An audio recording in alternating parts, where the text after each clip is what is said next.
Alrighty, are we ready to go, I think we're gentlemen? ready. Oh, I think we're ready. Are we really, though? Are we ready for this? Getting tabled. Getting tabled. Getting tabled. Getting tabled. Getting tabled. Getting tabled. With the Bruce, the Yank, and Captain Socks.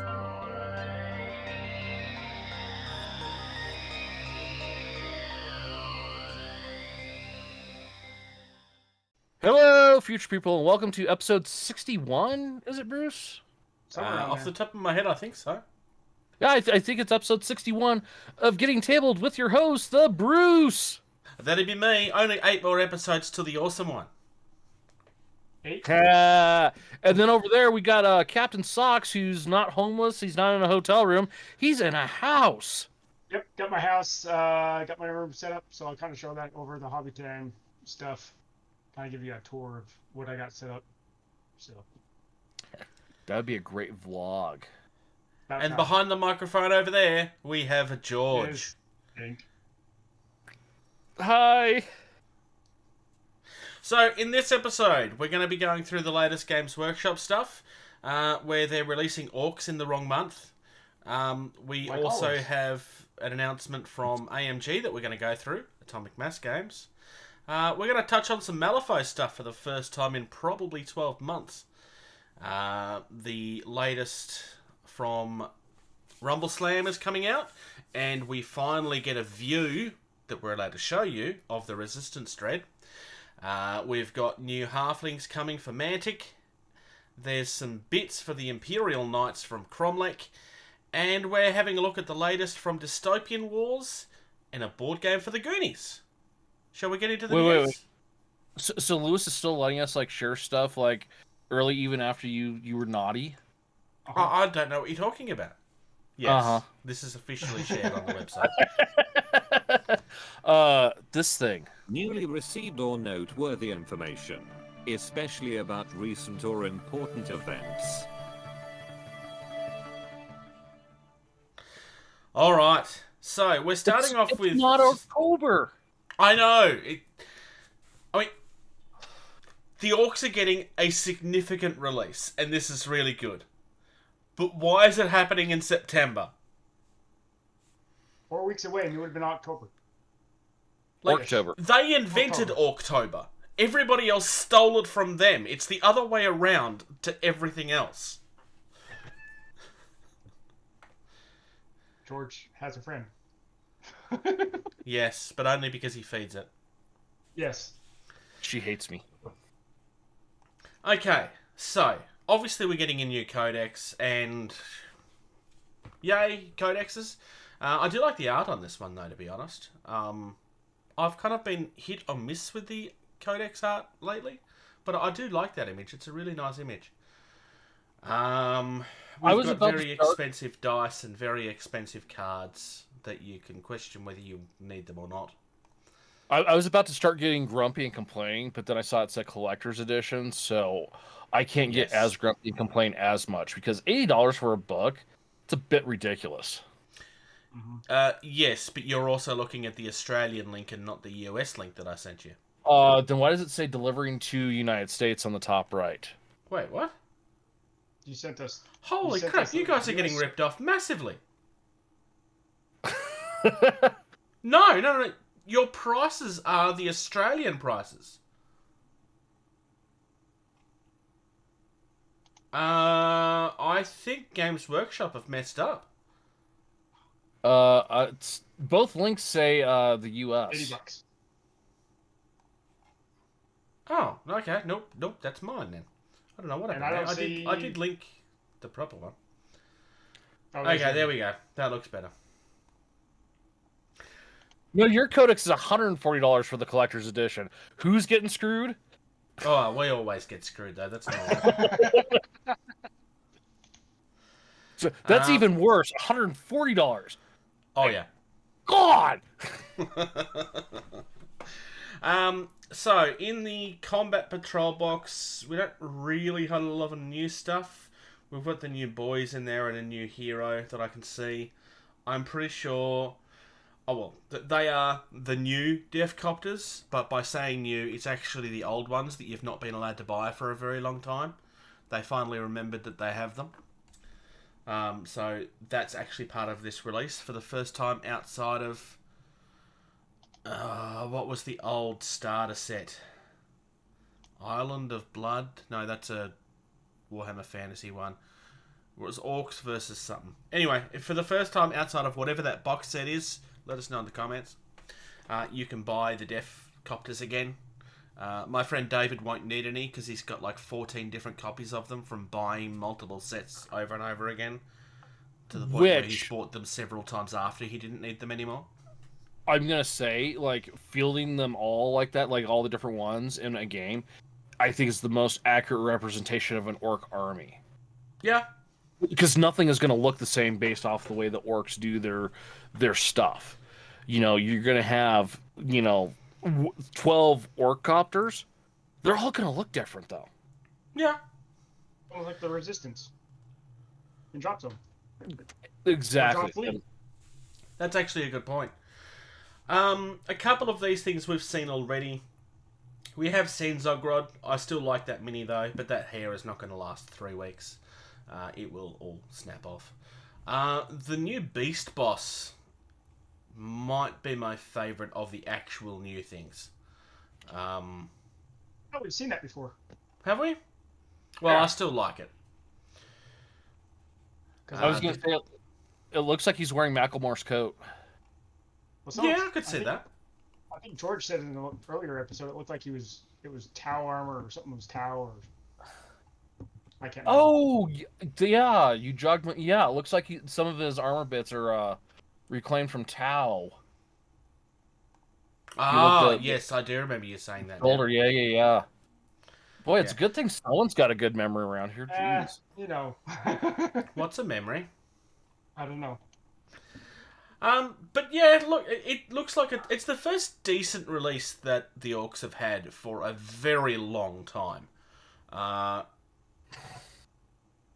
It's got to be at least 6 or 7 years since they've had a significant actual release.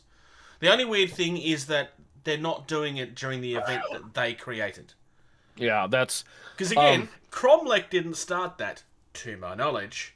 It was Games Workshop. And everybody else kind of caught on with it. We're like, hey, as that's opposed a to Games great Workshop idea. taking credit for everybody else's work. So, I'm just going to go back here a little bit on that combat patrol box. Yeah. It's got, like, the mech, the 3 copters, and all the other stuff. I don't know if it's just because it is a good deal, but it seems like the last few Games Workshop boxes have been just really good deals, because you figure you got the boss in the middle, call it $30, so you're down at 110. The mech, and it's a dreadnought, so there's $40, so now you're down to what, 70? Those copters, those got to be at least 50 for the 3, so now you're down to 40. You got what, 6, 7, 8, 9, 10, 11, 12, 13, 14, 15, 16, 17, 18 other minis for $40. That's pretty good in Games Workshop's terms. Yeah, it's deliberately a good deal, I would argue. 25 minis, and most of them are significant sized. I definitely feel like it's a good deal. Whether they'll work out to be things that you want to use in the game is another question, because I don't know that. Some of the combat patrol boxes have been very hit and miss on that regard. I know with the Blood Angels one specifically, from a competitive standpoint, it was almost useless. You were better off buying almost anybody else's combat patrol box. But I'm not a competitive player, so I don't care. Yeah, I was going to say, if your only concern is competitive play, then you're in the hobby for the wrong reason, in my opinion. Yeah, I'm just touching on, because there's different reasons different people get into the hobby. There's very few people that would be playing Orcs for competitive, I suspect, unless they've really changed the Orcs significantly from every other edition they've ever existed in. But no, I think this is definitely a good thing. I really hope that they do a similar release size for the Eldar, but I'm not going to hold my breath. Because again, Eldar's the army that needs it. Probably more than the Orcs did. You know what I would do? The Orcs did. Yeah, you know what I would do if I was Games Workshop?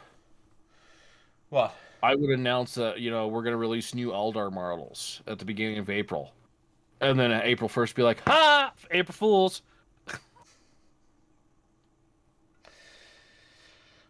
I can only imagine how well that would go for them. Oh. Moving on. So, we're getting another mini extravaganza. They did this last year. It was this year. It was this year in about March timeframe. Was it? Because Oh, of it feels that- like longer ago than that. No, it was March timeframe because it was after AMG had announced their Fantasy Flight, Star Wars Legion, Armada, and X-Wing lines. So they're kind of going over what they're wanting. But this one is scheduled the 9th through the 11th. So this weekend, they got a bunch of painting kind of demonstrations and whatnot. They've also got a couple of dev and design formats where they're talking about Hulkbuster, Miss Marvel, X-Wing. They've got a couple of gameplays as well where they're showing off some new Star Wars Legion stuff, as well as some new crisis response for Crisis Protocol. But they also be showing off what's in store for Star Wars Legion moving forward. And speaking of the Star Wars stuff, going back to what we discussed a couple weeks ago in my Star Wars Armada Legion fan base, they did come out and say, no, Star Wars Armada is not going to die. We just don't have any plans as of yet. So kind of a caveat as to what we were talking about 2 weeks ago. So that's good Which news is for an Armada important thing fans. that they definitely needed to touch on. Yes, Because they had kind of left that vague. they did. They did. So I'm looking forward to it. I'm going to try and chime in on the Star Wars Legion stuff. So that's Saturday. We'll see what happens. Yeah. So, I just want to give props to whoever made this particular banner, because they've called one of the segments Tactical Rocks 101 and they're talking about bases. That is just brilliant. You take one of the longest running jokes in the hobby and you're just going to run with it. And they have been accused of that as much as everybody else has. mhm. I mean, there is a point to that argument. I'm not going to say that there isn't. There is a reason that we joke about it all the time. I'm not entirely sure that the actual hate companies get is really relevant, though. It's going to be interesting to see. There's nothing on this that's kind of like, hey, there's going to be new stuff announced, but we know that there is going to be new stuff announced here. There was last time. Okay. For me, it's like stupid o'clock in the morning. So Yeah. I will not be able to be... Oh, actually, I'll be at work. I won't have finished yet. You'll be at work Sadly. at stupid o'clock in the morning. Well, because I'm on night shift this week. For the last time ever. That's why I said you'll be at work at stupid o'clock in the morning. Yeah. That's what night shift really is. Yes. Yes. But it's going to be... Oh, no. There we go. The next phase. So that's where we'll go down. But it's going to be interesting to see what we actually see in this. Yeah. And you can actually go back. They'll actually post links on this on their page. I think you're able to go back and watch stuff. Yeah. Again, so for those of you that are in different time zones around the world, definitely look onto their sites if you play any of their games, and they'll have the links up for it for a while. Regardless of whether you intend to watch this or not, I would probably still subscribe to their Twitch. It is actually a fairly active Twitch. Every week they're doing painting tutorials, and it's actually like a good chance to actually get to know the people behind the games, and they do respond to the chat and stuff. Unfortunately, it always seems to happen at a bad time of day for me. I think I've only ever been able to catch it like twice since this company was actually formed, because I'm in a different part of the world, and that's just kind of the way it works. Yep. But if you're someone that likes watching the painting tutorials and stuff, you can actually see Will and Dallas actually painting and talking to the community. So, definitely worth following. Moving on.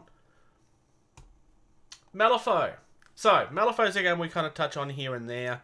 It's a game that I fell in love with a long time ago, and I haven't been playing it for a long time, sadly. Every year, they do these Nightmare boxes, which is an alternate version of an existing set. This particular one is called Deepest Depths, which is very Cthulhu-esque. It's an alternate Nekima box. So Nekima is normally demons and so forth. So it's still within the same sort of relevancy. But it's all deep ones. They've kind of taken inspiration from their other game, The Other Side, and they've kind of given them a bit of a new lease on life and made them look like they belong in that world as much as they belong in this one. Well, it's the same world, but the models are very different. Oh, I'm sorry. All I can see is the Sea Witch Ursula went on keto and then raided Poseidon's Closet and Armory. That's what I was thinking too. I could see that. She's got Trident and a crown there, tentacle. I mean, come on. She found keto and then went shopping. Yeah, pretty much. The two eels swimming around her and Trident. I hadn't even thought of that. That's actually a very good point. Knowing what Weird are like, I doubt that's accidental. Well, look at how they started out their the paragraph. Hey, weirdos. Oh, yes. Yeah. They're pandering to their audience. Come on. Yes. No, but Weird are very good at sneaking in pop culture references into their stuff. Oh, yes, we are. Yeah. I really like this. It's not going to be something I buy, but I really, really like this. It's probably... It was one of their Nightmare sets that actually got me into the game. They did an alternate of a different person, and they basically did an Alice Cooper box, which was just all kinds of awesome. It was Alice Cooper / a really creepy dark circus, and it's what got me in the game to begin with, because I'm a huge Alice Cooper fan. But yeah, I saw that and I was like, ooh, yeah, no, yeah, we're talking about that. But, moving on. There's this little small company called TTCombat. I don't know if you've ever heard of them. Never heard of them. We only mention them just about every single episode, so I don't know. No, yeah, but I'm sure that... No, definitely not. They have this guy that tries to pretend that he's a real person, and he stole the name of one of the other guys that works there. And then changed it just a little bit. No, he didn't steal the guy. The other name is... They opened up a history book and they're like, hey, that's his name, Lewis Clark. Yeah. Oh my god, that is so cute. Which one? The little pink one. It's so cute. Yeah. So we have actually looked at the Triassic 5 previously, but they're actually on for pre-order now. And I think you said the same thing about the amoeba looking thing last time. Amoeba? No. There's a name. Colloidal. It's a colloidal. I, if anything, might even like this set more than I did originally. I love the fact that T-Rex has really strong arms, even though they're still going to be completely useless. And I'm going to stand by what I said originally. I am 100% buying this at some point. It's not going to be for a little bit, but I will definitely be buying this at some point.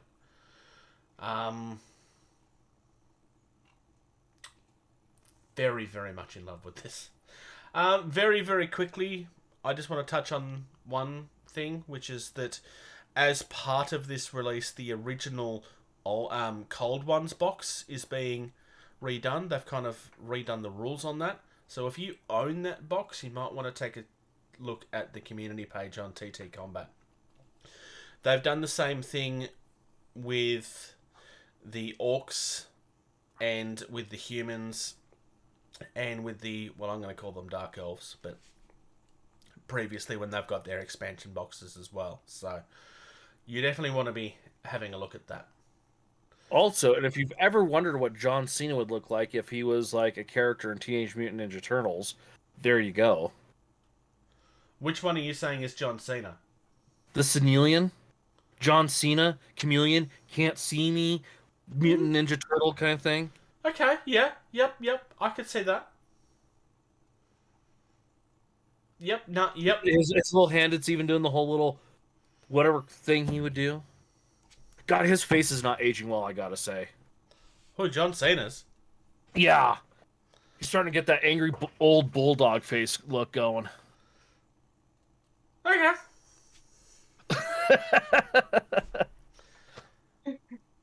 I suspect that there might be a lot of women that disagree with you on that, but sure. Okay. We hinted at the rules for this, which have changed slightly since, but that's not why. Some time ago, and I had mentioned during that chat that I had seen the mini, but I wasn't allowed to show you. Well, now we are finally allowed to look at what it's going to look like. So, this is another one of the kits that you can build up to look, to some extent, however you want. To the point where, in this particular kit, you can build it horizontally or on its side. In theory, you could build it vertically, but they don't recommend that.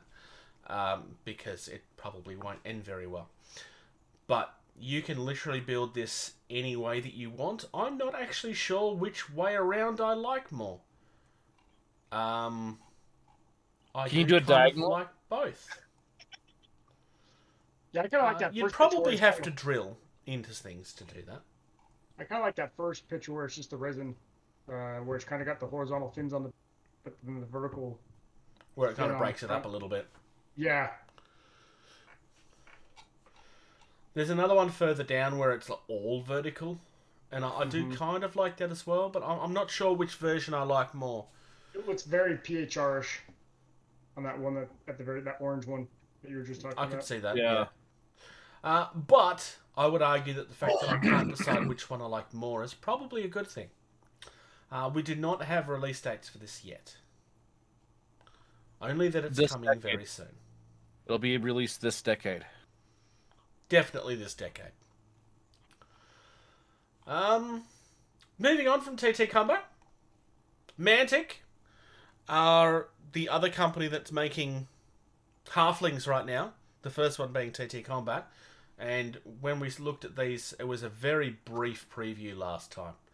I'm just going to open up the Mega Army because it has everything in there. Real quick, Mantic, update your security certificate on your website, please.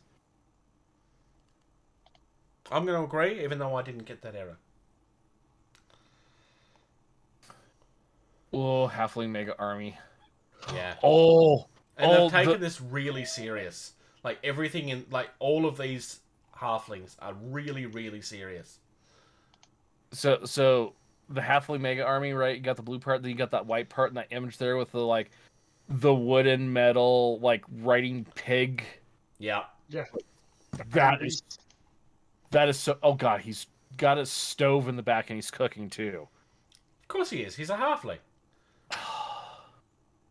And then he's using what's left of the flames to burn the people in front of him. So amazing. Yeah. It's called the Halfling Iron Beast. It's a little bit further down the page if you want to actually open it up and get a closer view. There's also a Halfling that's riding a dog. That's a direct one that you can only buy from Mantic directly, though. And an engineer that looks like he's got a sniper rifle. They've got a howitzer, which is just all kinds of cool. But my favourite is probably the Grenadiers, which are your weird-looking things with the wings on them that look like Da Vinci made them. That Halfling Dog Cavalry looks amazing. Yes. Those are probably some of the best dog sculpts I've seen for miniatures. I've touched on this a couple of times on podcasts and other videos. People have this opinion of Mantic, I think largely because it's how they started, where it's just because it's cheap, everything like looks cheap and nasty as well. But Mantic sculpts have been getting better for a very long time. And honestly, I think most of the people saying this stuff haven't looked at their website for a very long time. Mantic Like, have some of the best stuff on the market now. Some look of. at their beta list army. They've got like a guy, almost look like a farmer riding some kind of pushing a huge, monstrous spiked contraption that looks like the gears or those wheels are spinning towards the spikes. That looks kind of nasty to get killed on. He seems to have tamed an orc to push it for him. Yeah. Which is interesting. Wait, what? I am missing this, apparently. There is a free item, which is actually the beta list for the army. And one of the pictures that they have, it's right at the very bottom of the main page. Okay, I see that. Okay. It's a farmer riding an orc that's pushing a death trap. Yeah. Hey. Huh. And it's the only way I can describe it. That is a death trap. Yeah. I think Mantic have outdone themselves with this stuff. The fact that we have 2 legitimate halfling armies now, and they both feel completely different, but they still are very clearly halflings, I like. The TTCombat ones are very silly and playful, which you would expect from a halfling army. These are very serious and gritty, which is different and something nice to see. There's an explanation to that, right? So the TTCombat army is the start of the war, and the halflings are like, "Oh, this is gonna be fun. We're going to war. We're off to go to war." And this is Mantic. This is at the end of the war of like, this sucks. Get that orc, get that stupid thing, and start mowing people down. We're done. You can actually see a closer picture of it. Click on the top middle one, the halfling army. Aha! Oh, hey. And you can actually scroll down, and it says View Gallery, and there's a bigger picture, and that looks scarier from up close. I don't know if it's actually an orc. It might actually be a troll. From the close-up picture, it looks more like a troll. It looks kind of trollish. Yeah, it looks too big to be an orc. All I can tell you is the halfling on his back is Irish. Yeah, the red beard. Yeah. And he's called a harvester, apparently, which makes sense. Because it vaguely resembles a harvester, and I mean vaguely in the strongest sense of the word vaguely. Yeah. It looks like a harvester that's been mutilated and made worse. Yeah, I don't think it would harvesting crops, you're going to harvest bodies. I don't think you would get many actual results that would be positive for your farm out of harvesting with that thing. But moving on from halflings to some more alternative parts, and I'm going to kind of say that this is. So it's an alternative for the Imperial Knight.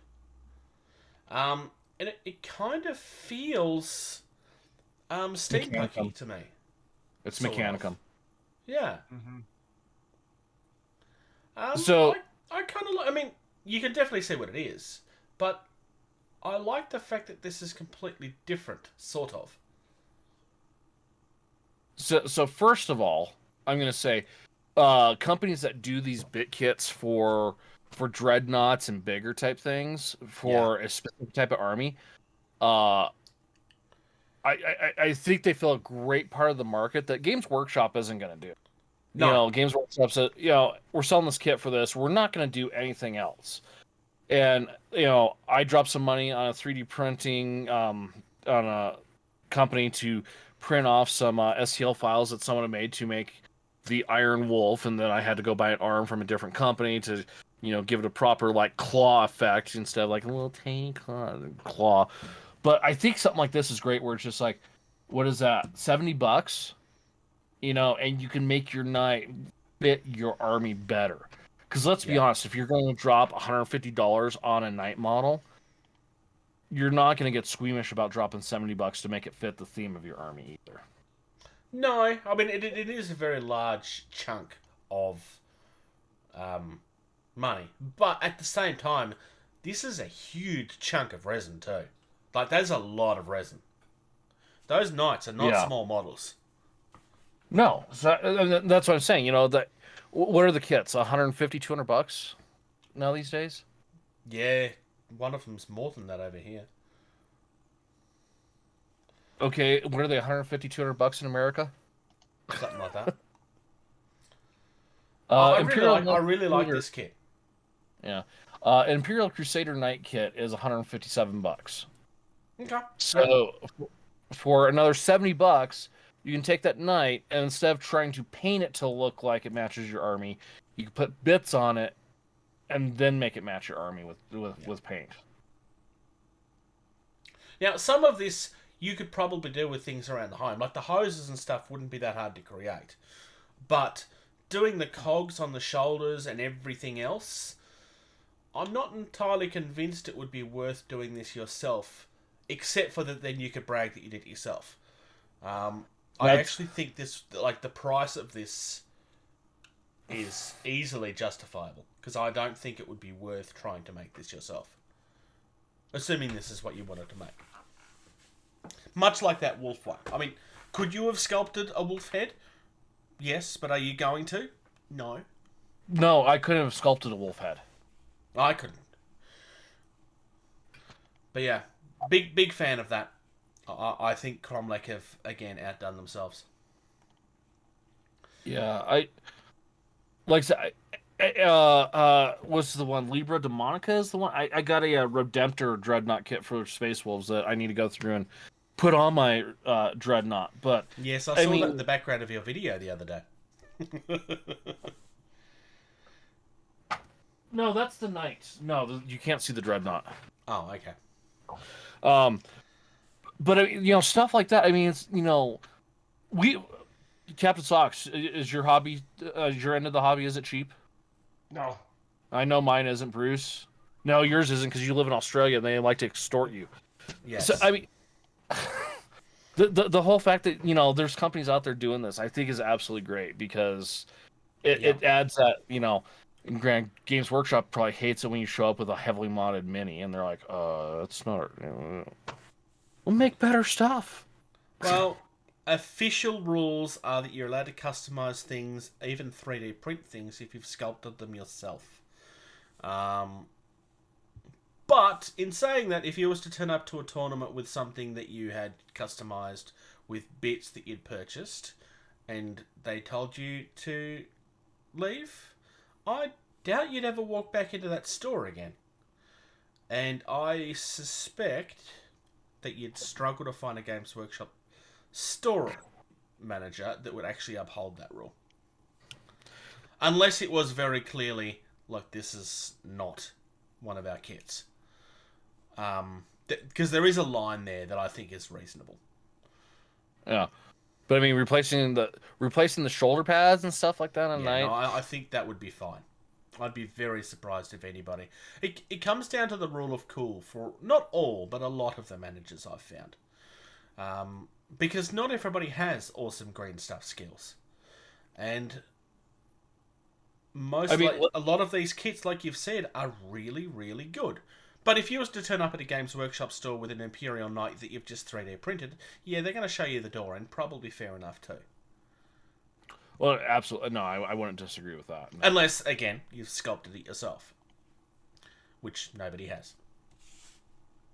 Actually, I'll have to find it, but some guy was actually making an Imperial Warlord Titan. He was building it from scratch. Nice. Using, was it the white board stuff and, you know, other, you know, hobby materials. He was building it from scratch from the ground up. Despite popular opinion, Games Workshop rules still allow for that. You are still allowed to turn up to an official tournament with something that's completely scratch built. As long as they have not changed that. I know that there's a lot of people out there saying that they have, and that's not true. They are still allowing that stuff. Well, the bases is where they're starting to get stingy on too. Wow, yeah. That's why they keep on changing their basing sizes. Yeah, moving on now. Yeah. Dystopian Wars. Have we talked about this before? We've talked about it a few times, but it's been a while. I think the last time we talked about this was when we had that giant Ice Maiden that I'm still tempted to get a copy of. Yeah. Huge. That was pretty cool. So this is a new battle fleet for Hypatia? Hypatia. One or the other. I think I like the really small ones. They're like submarines with drills in the front of them, which is just... Again, it's all kinds of cool. Otherwise, this is all sharp lines, and like you can definitely see the steampunky or just the punky influences here. Look very at this. different feeling from the rest. I really like the small ones. The other ones are kind of like, yeah, they're all right, but I really like the small ones. So like you're saying about the small ones, I don't know if you've read the Mortal Engine series. No. No, so one of the things he describes in it is it's called a limpet. And it's a submarine that attaches and has drills and stuff. And seeing those, that's what I think those look like in the books. You know, I think those look really cool. Mortal Engines is the one where it's where they're like walking cities and stuff, right? Cities on tracks, yeah. Yeah, thought so. And it's a steampunk, post-apocalyptic, far-flung in the future. So the ones with the drills in the front are called Praxilla. There is an option where you can build a different type called a Diogenes, which looks more traditional. You also have options for the actual larger ships as well. Warcradle continue to do some really nice stuff. I still haven't heard from anybody that's played the game, but I still suspect that I will be trying it out at some point, but I don't know when that will be. There's also a new box for the Crown. This is a little bit more of a simple one because it's just another expansion box where you're getting some more frigates and another cruiser. So but you've got different options and stuff again. I just know something that I'm going to point out. Yeah, is this on the Crown one or the other one? This one, the Crown one. Yeah. A lot of the bow sculpture with the way the sides of the ship look and everything reminds me of the Imperium of Mankind cruisers from Warhammer. Actually, yeah, I could see that. But to be fair, they were all based on old ships too. Yeah, well, a lot of them. The cities being on the ships was not part of it, but yeah, there's a reason why there's a similarity there. Because the inspiration for them comes from vaguely the same area. What? So yeah, yeah, it'd be really interesting to see what people playing this game are saying about. I mean, I don't know. Maybe I don't look in the right part of the internet, but I've not heard or anything about anyone playing this. I haven't been looking for opinions, but I've been wondering the same lately. But in saying that, I think the fact that we've been fighting COVID might have a lot to do with that too. Yeah.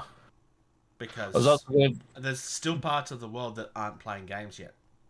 Yeah. I live in one of them. I was also going to tell you, Bruce, be careful about going on the internet and looking for opinions too. Okay, who loves the 80s? Because I don't think anything gets more 80s than this next story. Nope. If you grew up in the 80s and you have seen the Goonies, then you are a fan of the Goonies. And if you say that you're not a fan of the Goonies, you're lying. Because the Goonies is awesome, and you're not allowed to not like it. I just made my son watch it last weekend, so... Nice. I honestly, I think Goonies might be one of the best children's movies ever made. Like, I would say probably top 3 material. I like it for the fact of, like, in this era of don't hurt feelings, being politically correct, and all this other stuff, the Goonies is still in that, there's nothing wrong with it, and you realize that sometimes some of the things that, are being said, you get blown out of proportion. Like, it's okay if your kid, drops the S word every now and then or stuff like that. Here's the it thing brings. I like about the Goonies. The character that arguably probably should be the most offensive is the most lovable character in the entire film. And I'm talking Sloth. about Yeah. Sloth, yeah. Yeah. You could argue whether it's Sloth or whether it's Data, but because that's a massive stereotype, but still.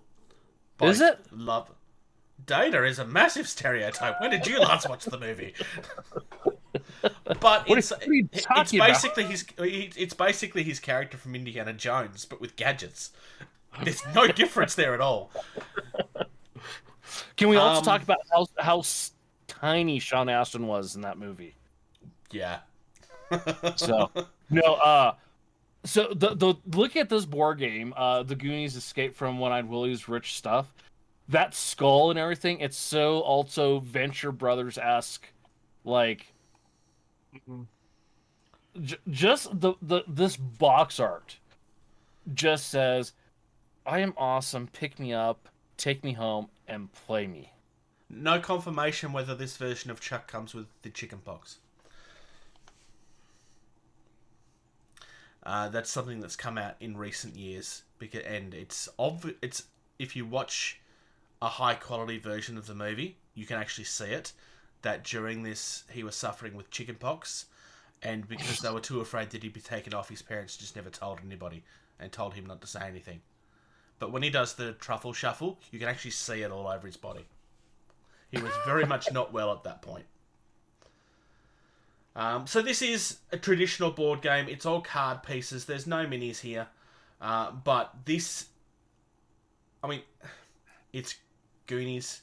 But this looks like it might be a lot of fun. I don't know if we've ever had a Goonies board game. I mean, I'm sure we did. Because it was a marketing powerhouse in its time. I remember a Goonies video game for the Nintendo Entertainment System that was called Goonies 2, and everyone's like, "There's a second Goonies movie? When was there a second Goonies movie?" There was supposed to be a second Goonies movie for about the last 30 years. And it's officially never happening now. Because they will not do it without the original writer, and the original writer is retired. It was something that was going to happen for a very long time and got very, very close, and yeah, it's not happening, sadly. But I think it might be a good thing. It might be a good thing to leave that one. Though I can't help but wonder what happens to Sloth.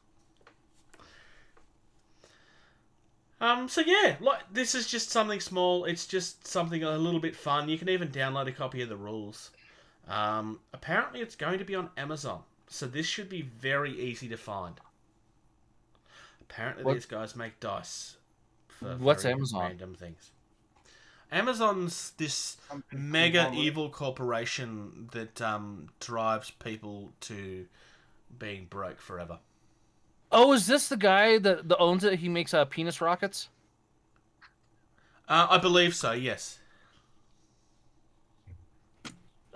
But then he gets upset when he doesn't win contracts for things.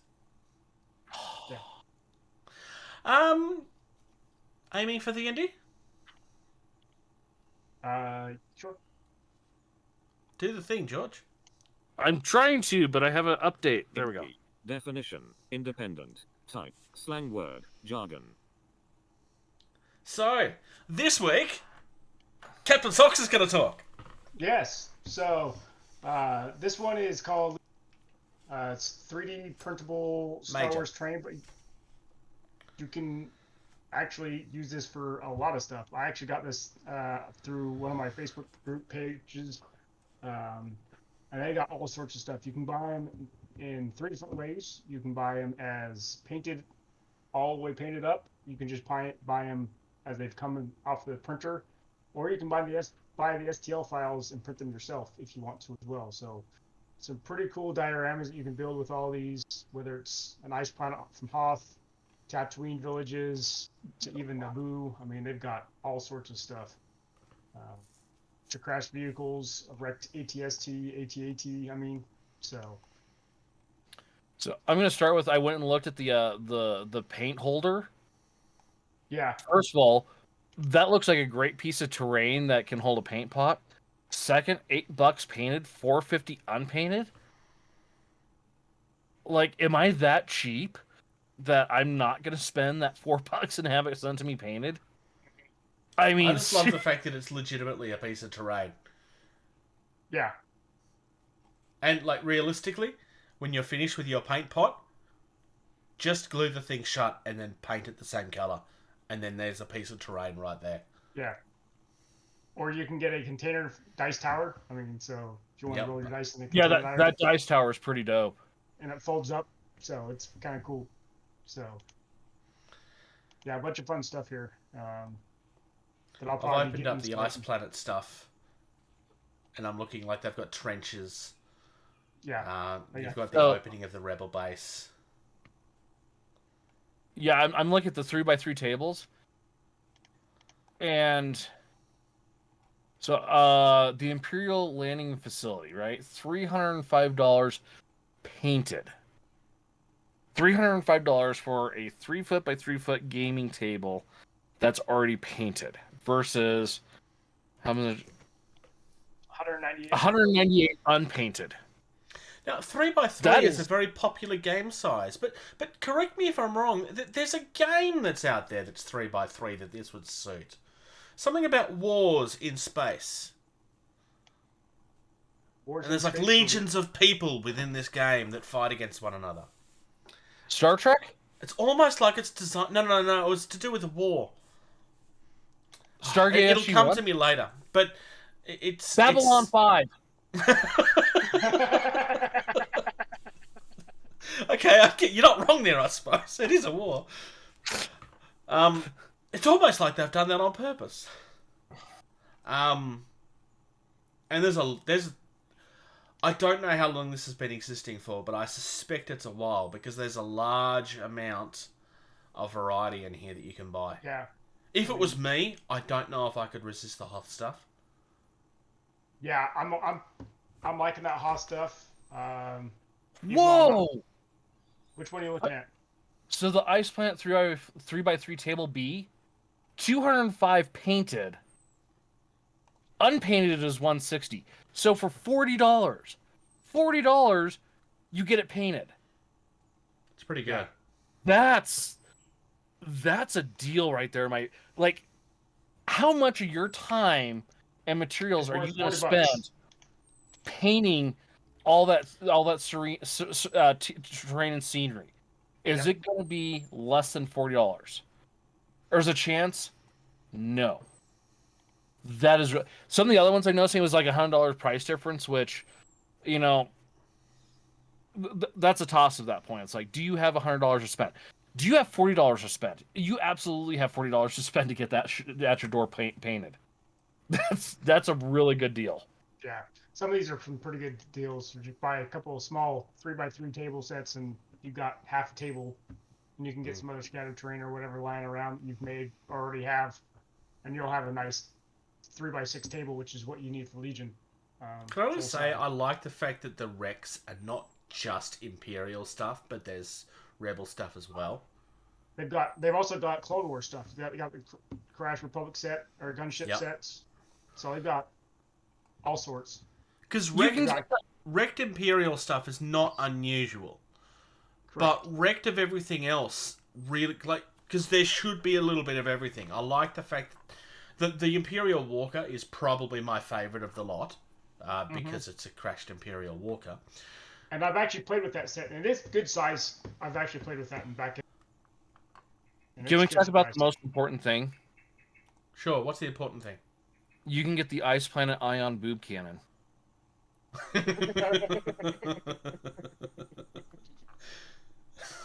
Painted, it's $76. Unpainted, it's $58. Yeah. I'd get it. No, I'm not going to say it. Never mind.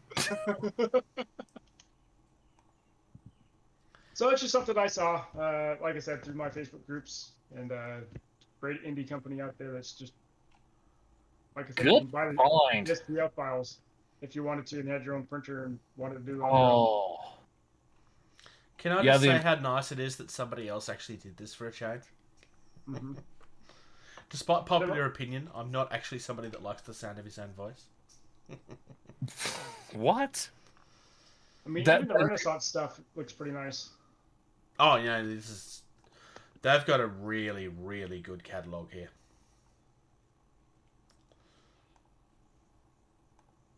So. And yes, that Renaissance stuff. Can anybody say Carnivale? I mean, I know that it's not the right part of the world, but if you don't want to be in Venice, I mean, there's nothing that says that can't be right by the ocean, but yeah. Oh my goodness. Legion Terrain.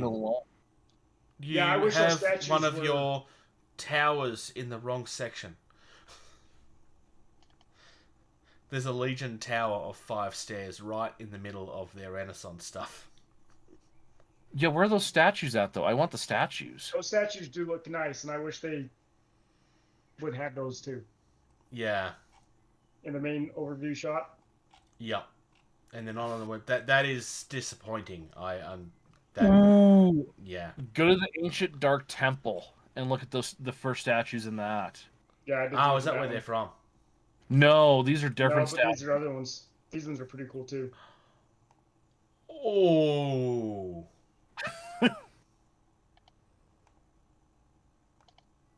Right? Oh. You could use those in any setting. It would look really good in a setting that has like 40,000 giant hammers in it. It would be perfect for a setting with 40,000 giant hammers. 40,000 giant hammers. 40K. Oh. It was not that vague! I thought that was fairly obvious where I was going. Oh! It's a Warhammer. It's a giant hammer. Where are those other... In the comments, everybody tell either George how dense he is, or me how bad the joke was. One or the other. Yes. Well, it doesn't play Warhammer at all. Got the joke. Yes. The answer is yes. All right. So, that being said, shall we move into hobby? Hobby? Cream, glue, drying, paint.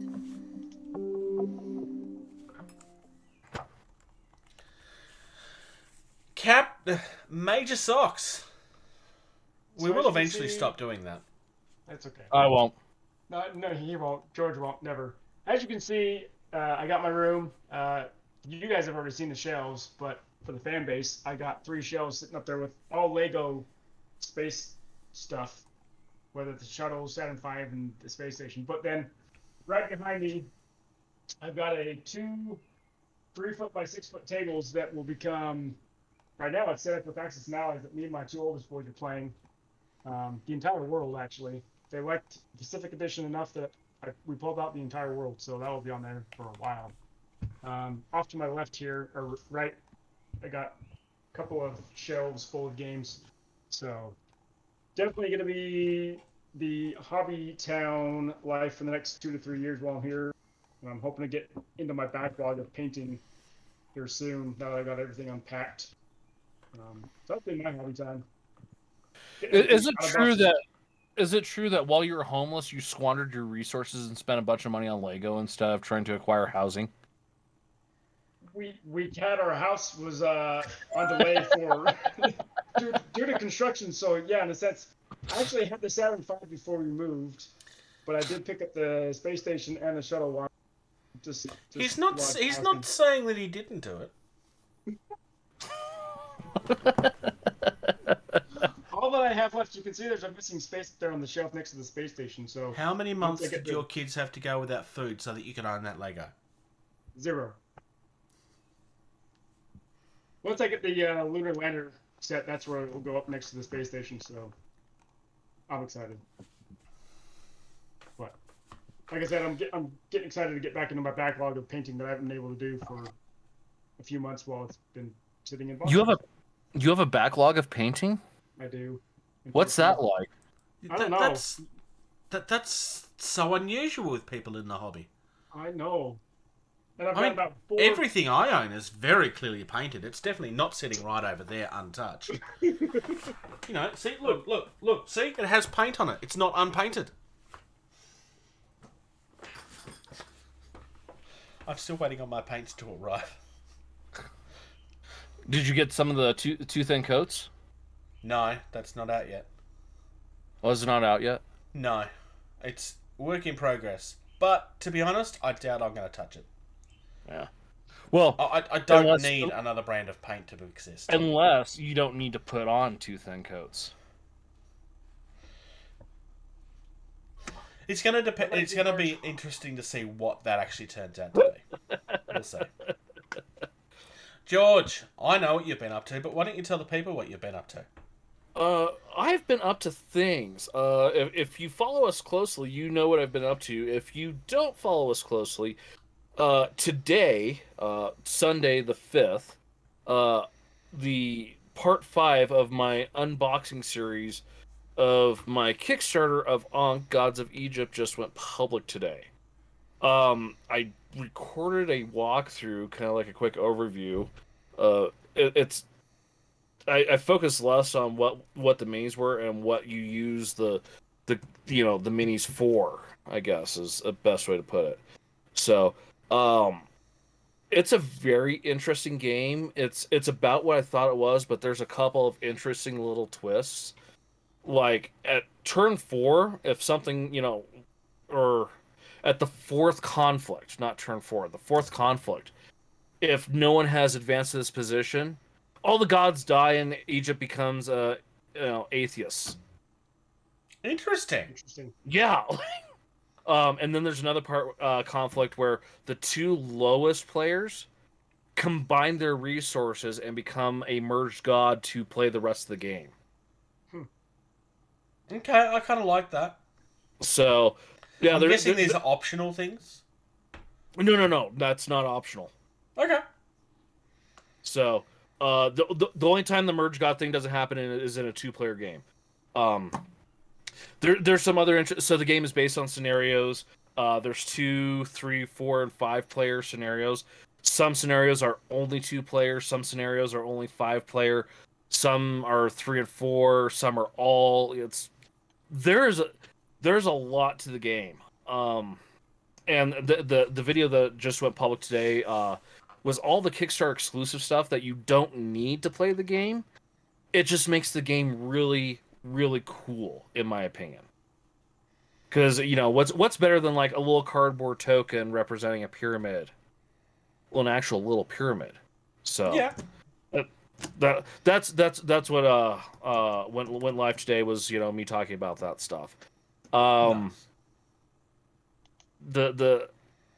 I'd say it's been so long I can't remember what I paid for everything, but just based off the way the Kickstarter worked, where if you did the base pledge and you get all the exclusives, I think it was $100, so you get like the main game box and then all the exclusive stuff box. That's well worth $100 right there, in my opinion. That's $50 a box. So, I'm very excited. I sent out a message to a couple of the local guys that were down with the idea of getting together, playing the game, and recording it for y'all to watch. Nice. And check it out. Which I also figured out how to set up my camera rig to do that. It is more complicated than you thought it would be, but it looks cool. I can vouch for that. Someone's done that recently. And then, I took the plunge. I spent $6 on Warhammer Plus. Yes. Now, give us your thoughts on Warhammer Plus so far. So far, the only thing I've really watched, and I'm pulling it up right now so I can talk about it intelligently without sticking my foot in my mouth. There are 2 episodes of Angels of Death. Yeah. That's all that's I've the watched. Blood Angels one, right? Yes, that is all I've watched is those 2 episodes. And I'm okay with the $6 I've spent to just see those 2 episodes. Okay. The way they're done, it's very unique. Everything is black and white, grayscale, except for what's red. And that's just, very red. And it's just... His original stuff was very much like that as well. Yeah, so it's very striking. You have to watch it, to see what's going on, because it's not just this big grand thing. It's very subtle. It's very well done. Like I said, just for those 2 episodes, I'm okay with the $6. Even though like I'm getting the mini at the end of the 12 months, I'm also watching these episodes. I'm happy. There's another one that's like a full-on animated series. I've started to watch it a couple times and gotten distracted. So far, it looks pretty good. I can tell you that they've been accused of stealing somebody's music once already. What? Mm. Yeah. The other thing, if you've listened to any of the Games Workshop audiobooks, Yep. one of the main voices in the Angels of Death is that same reader for the audiobooks. And his voice is perfect for this, futuristic gothic setting. It is so perfect. It's like that's what his voice was made for. So, if you haven't taken the plunge, I'd say go ahead and take the plunge, because if you figure, if you divide, your 12 months out, you get a mini, and then you spend $30 a year to watch some animated Warhammer painting tutorials, stuff like that. So far, I'm not upset. The price point, I think, is good, and what people are getting so far, I think, is good. I have not taken the plunge on that, and probably won't be anytime soon. But I do have one concern, and I don't know if you've noticed or not. But nobody that's worked on anything is got any credit whatsoever for any of their work. There's no credits on any of the stuff at all, not even under the More Info tab, reportedly. Which I find not unusual, because Games Workshop have been shocking for that lately.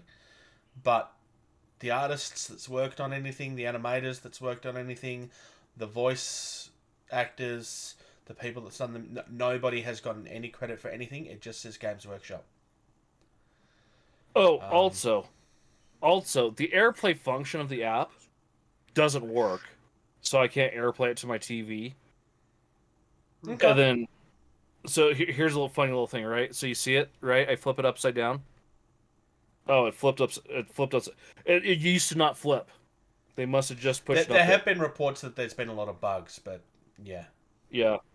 I don't usually mention things like bugs with things like that, because it's probably the least of an issue. Like, they're not an IT company, so. And to be fair, everything that they've ever released app-wise has always been full of bugs.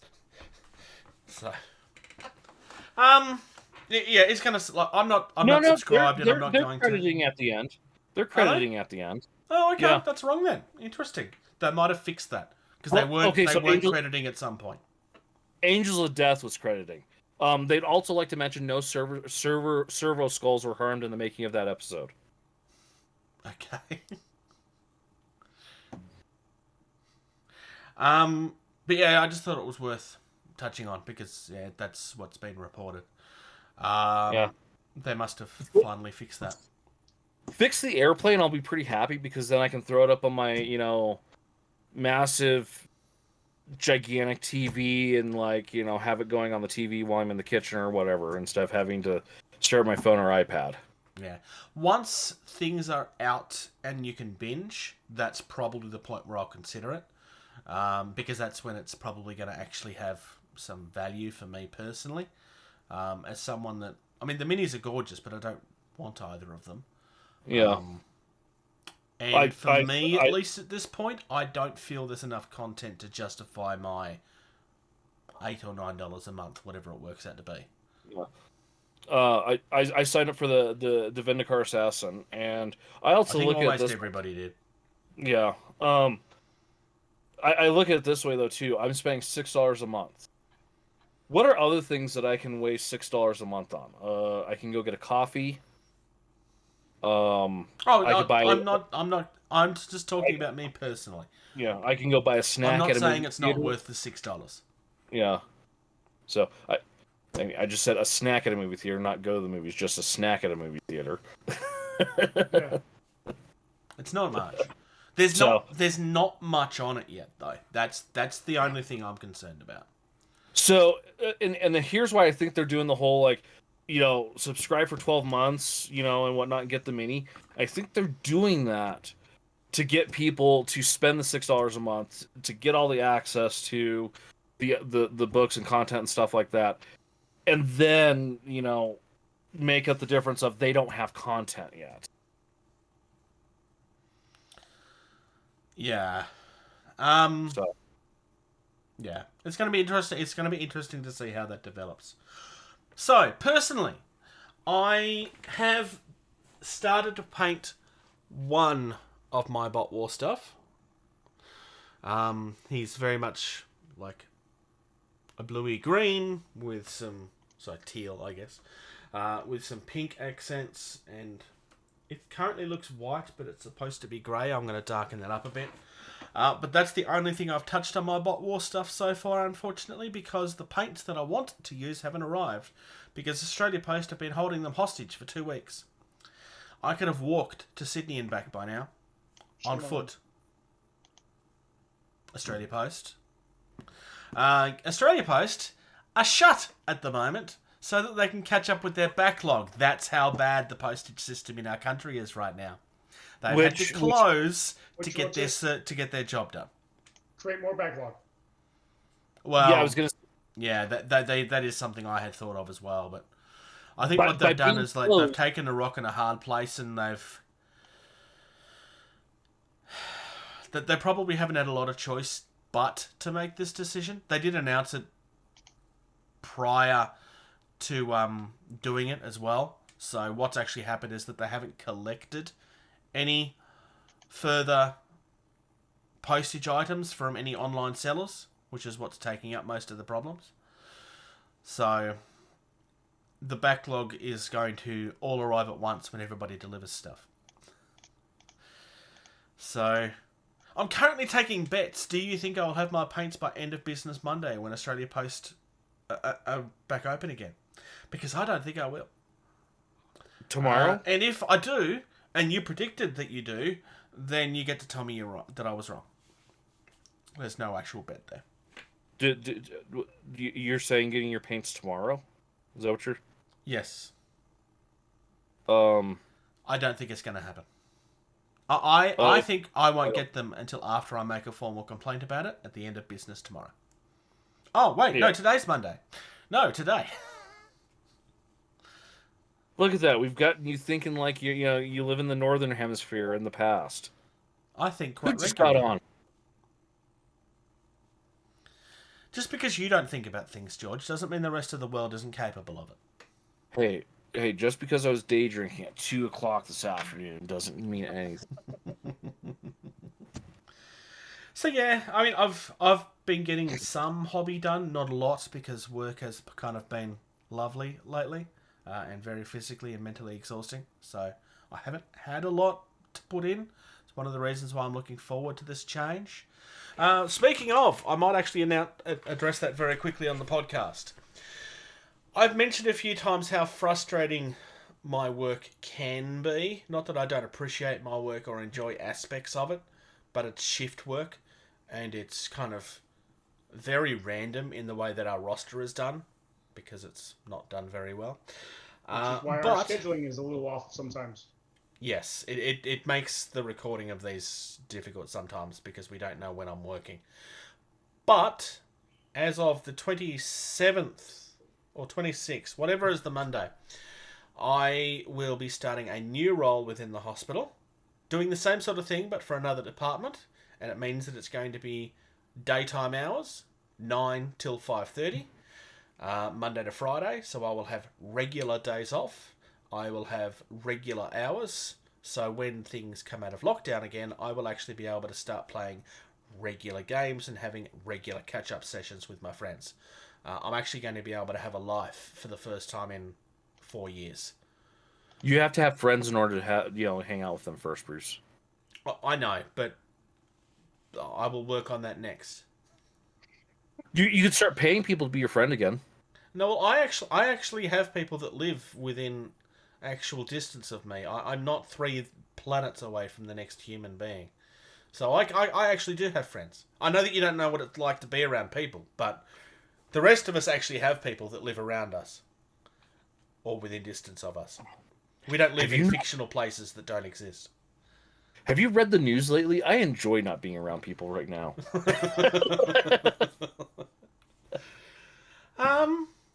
Game talk? Game talk. Game talk.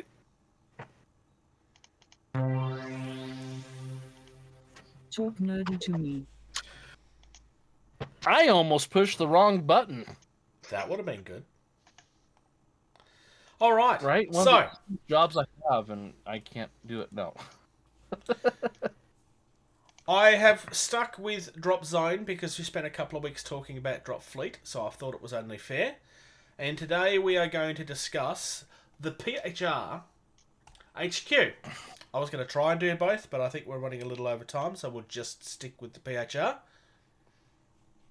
I will start with the Hera Command Walker. So, first things first. It's not the most gorgeous thing, but it is a very nice looking mini. The next one we're going to discuss is probably the best looking mini in the entire PHR army, I think. So, the Hera Command Walker moves 6 inches. It has active countermeasures, energy +3? Evasion +3. So I have also evasion. Okay, yep. Countermeasures. They have 2 different things saying E. George, you're still not loading. It's got an armor value of 14, damage of 3. It's a walker, obviously. It is special. It's both rapid and insertion 8 inches. That's what she said. That's exactly. Sorry. Rapid insertion 8 inches.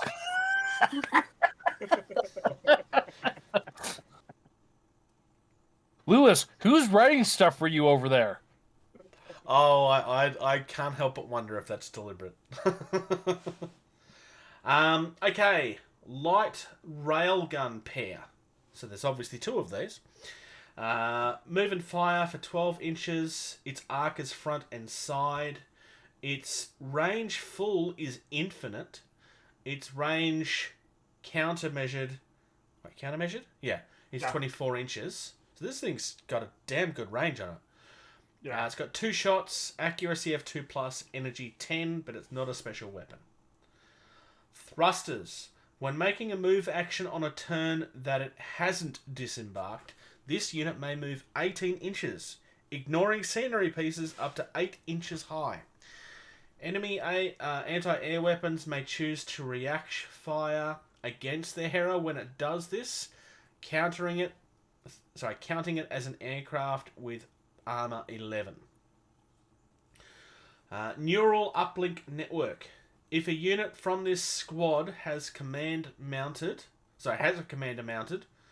the highest level commander is used by every unit in the squad. That means command value and influence can be measured from any unit in the squadron, and if one unit is destroyed, the commander is counted as being in the other unit. Nice. Because you can't have 2 of these in a squad for 80 points apiece. So that is kind of nice. Yeah, this is... I know it's kind of the simple one. Oh, no, sorry, the Proteus is the simple. I really like this. But, Captain Socks, would you like to talk about the best looking miniature in their entire PHR range? Ground range. This is one of 4 Scorpion Walkers that they have in total. This is the Nemesis Control Scorpion, which is their command unit Scorpion. For 175 points, squad size of 1, obvious reasons. I mean, this thing's a beast. 4-inch move, countermeasure is active, has an armor of 14, damage is 8. It's a walker, and it's also a large unit. I actually have one of their Scorpion Walkers, and they are pretty large. I'll have to show it. Weapon-wise, it has the Nemesis laser. Move and fire value for all their weapons is hashed, so it can move 4 inches and still shoot. Front and side arc for the Nemesis, infinite range full and infinite range counter. So don't get in front of it, even across the board. One shot, energy 12, accuracy 2+. It can be articulated, which means you can shoot this up and over a wall, so you can have this behind a larger piece of terrain and still shoot around it. And then it has Devastator 2 for vehicles, so very, very good against vehicles. And then it has a couple of light rail guns, front side left, front side right for both of those. Infinite range for full, and then countered is 24 inches. One shot each on both of those, 2+ accuracy and energy 10. So this thing is a beast. So very, very nice looking weapon on the back. I mean, I do agree with you, Bruce. The Scorpion Walkers are probably my favorite of the PHR units themselves. Yeah. George, are you loaded or no? I used Firefox, so I was able to get it to load. So, Lewis, something's going on with the builder in Chrome in the US. I'm using Chrome, so I'm not sure. Works for me. It's just George. Okay. Apparently, I'm having problems. Oh, I have Mac Chrome, not Windows Chrome. Yeah. Yes, they are different. And all that. Yeah. Proteus Get a real computer. Mobile. How about I get a computer that was made this decade? That might be a good start. So, the Proteus. The Proteus Mobile Command Post. It is 75 points. It is a squad size of 1. It has a move of 16 inches. CM is A. Armor is 12. Damage is 3. Type is aircraft. It's not special. Doesn't have any weapons. No. Weapons, but has a. It does. I'm reading it. Sorry, George, go. Mine. It has an EM disruption field generator. Enemy weapons have a +2 accuracy penalty if they target a unit within 6 inches of a unit in this squad. Enemy units can be affected by multiple instances of this rule if their target is in range of multiple squads. Command post. When this unit is landed, increase the command radius by 6 inches. Disruption overcharge. If this unit is landed, it may use one of its actions to activate a disruption overcharge. Pick an enemy unit within line of sight and roll 1 dice. On a 2+, that unit's squad suffers a 2+ accuracy penalty to all of its weapons until the end of the round. Oh, I suddenly It doesn't don't know have which any one I prefer guns. now. It doesn't have any guns, but the EM disruptor is pretty nice because you're giving your units a better chance of not getting hit if they're within 6 inches. And actually, if you scroll down, there's another unit, which is the Erebos EM Walkers, which you can have another squad. So that's saying if you have other units nearby, so you along with an Erebos Walker, and you're pretty much mobile disruption generators across your army. But that disruption overcharge is pretty nice too. I just want to quickly say, because I don't think I actually said it when I was talking about the Hera, that's 80 points. Yeah. As opposed to this, which was 75. I don't know why I'm surprised, but once again, I think all 3 of these are valid options. But for very, very different reasons. The EMP field is amazing. What were you So, I was going to say, the Proteus, I think, is probably the superior choice for a couple of reasons. Okay, sure, the Hera has got a couple of special rules. It's a walker unit. It has a move of 6. The Nemesis is 175 points. It has a big gun. It has nothing special. The Proteus can jack with your opponent's strategy hardcore. You can go spend a bunch of points and get way more walkers.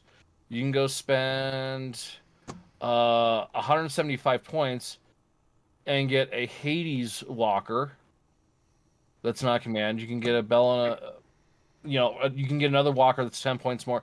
You can get more units. Over the control Scorpion. You can get other units. The Hera, sure, it's got some stuff. That Proteus, though, I mean, make it so that your opponent has to, get 2 additional on a result in order to hit your stuff. Oh, and one of those abilities, you have to roll anything but a 1. Yeah. Bruce, how often do you roll above a 1 at least? How often can you get at least a 2? Yeah. I just roll I mean- garbage. It's not always ones. Yeah. No, but I'm saying, like a 2 up. Yeah. If you can't roll a 2 up, I pity you. But to have that ability to be able to go off on a 2 Well, up. we've discussed that tournament more than once, and it couldn't happen during that tournament. So for me, I think the Proteus is the easy choice, because from what I've noticed with the PHR, it's not so much about who's got the biggest gun. With the PHR, it's how you use the tools the PHR have. And to me, that Proteus, that is a hella good tool. Oh yeah, It's very true. As a PHR player myself, you're absolutely right, George. The PHR, He said I was right. He said I was right. The PHR are very, very slow. Yes, they can move. Socks, I need you to take that back. You can't feed his ego like that. I know. I'm sorry. Sorry, George. The PHR are very, very slow. In version 1, they have the slowest drop ships in the game, and so a lot of PHR players are like, "What? Yeah, we got heavy units, heavy armor, just like in Drop Fleet." But they've increased the movement speed on the drops, which are nice, and some of the walkers have increased. But yeah, that Proteus is being able to shield your units with that 2+ accuracy penalty is very, very nice, especially when a lot of your units only have 1 or 2 for most of your walkers. I need to make a correction on one thing that I said earlier, by the way, but finish what you were saying first, George. I was gonna say, UCM and Scourge, a 2-up accuracy penalty is gonna hurt you really bad. I think a lot of the Shaltari stuff it's bad, but not quite as bad what it could be for Scourge and UCM. Yeah. The thing I was going to correct myself on was the best looking mini in that army, and I need to take that comment back. It's definitely the best looking Walker in the game, but I forgot that the Medusa exists, which is the best mini in the entire game, full stop. Therefore, She is a beast. cannot. Go down to the exotic stuff, George, and you'll see what I mean. Oh no, I already looked at her. Yeah, I was wondering what the heck is that? They're all around with panel nanobots. machines that just rip you to shreds, and she can then heal others if she wants. It's just gorgeous. I have one. She is a beast. Otherwise, upcoming events. At the apex of forthcoming things.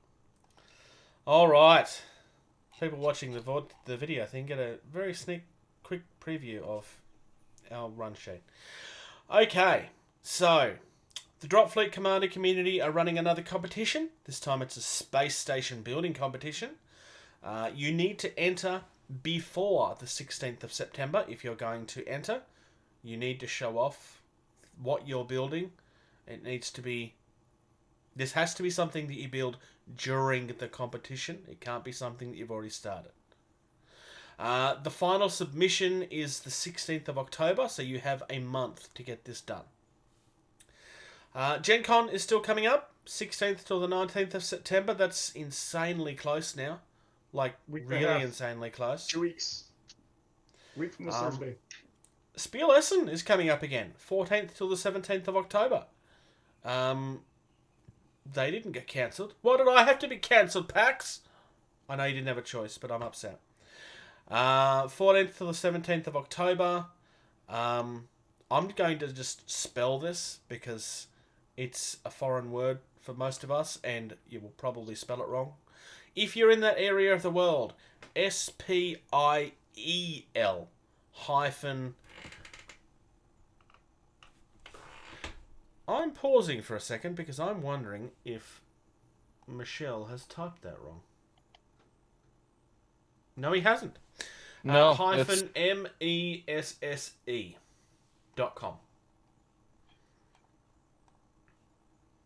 I had doubts for a second because the website has an M and there's no M in the name, and I was like, is that right? So I was right. Bruce doubted Michelle. What's going on? No more ego boosting for you. hey, No, I've heard anybody is capable of a typing error. yes. No, I've heard of Spiel. It's actually We've discussed it previously. Yeah. not just that, but after working in a board game store, is actually a company where a lot of go to try and get their Spiel will hand out board game of the year, and so you'll actually see them on like Catan. Yeah. So if you ever see a little big. award symbol that says Spiel in it, that's because they got that award at that year's. So this is actually kind of like Gen Con in a sense. It's that big of a show, and It's a that big important. I would say more towards the board game side of than some of the others. Hey, we discussed a board game this episode. We have, and time again. It's not no award though. Oh, hey, Bruce, I forgot to mention this before we get into this. Do you know what happens in 9 days my time, 8 days your time? The question of whether I'll turn out to be a hypocrite will be answered or not. Yes. If you don't know what we're referring to, we'll talk about it next episode. We will talk about that next episode because it'll be live by then. Or yes, and nearly it'll live be by in the news, and I probably will have answered the question for myself at that point. Justin, if you're listening, yes, I know it's Simon. Yes, I know what you think of Simon. And you know that my opinion of Simon is even worse than yours is. But it's still possibly happening. If you like what we do, please like and subscribe and share and all of the usual things. If you're on YouTube, then you get to see the video version of this a week after our Patreons do. But if you would like to watch the video version of this the day that the audio version is uploaded, then consider supporting us on Patreon for $2 a month. You also get early access to 80% of the videos that we upload, or more than that. If you'd like to follow us on social media, facebook.com/gettingtabled. Alternatively, Twitter is @gettingtabled. Instagram is @gettingtabled. If you haven't subscribed to us on YouTube, search for Getting Tabled on YouTube. We are the first goodness knows how many responses at this point. We'd like to try and start pushing towards 1,000. We're nowhere near that at this point. We are getting very close to 100 at this point, thanks to some followers recently. But we'd like to start making an actual push to try and get towards those significant numbers if we can. If you have something that you want us to talk about, then reach out to us, gettingtabled@gmail.com. I was gonna George, look. do the thing. I will do the thing. I was looking at something real quick though. We are currently at 86 subscribers, so yes, we are getting close to that door of 100. So, thank you to all those who have clicked like and subscribe on that channel. Now I'll do this thing. Thank you. Thank you. Thank you. Thank you. Thank you. Thank you. For listening to Getting Tabled. Music used in this podcast was created by Herac Man Walker at soundimage.org. Play more games. You okay? Okay. Now I can't remember if I recorded you dropping F-bombs at the beginning or not.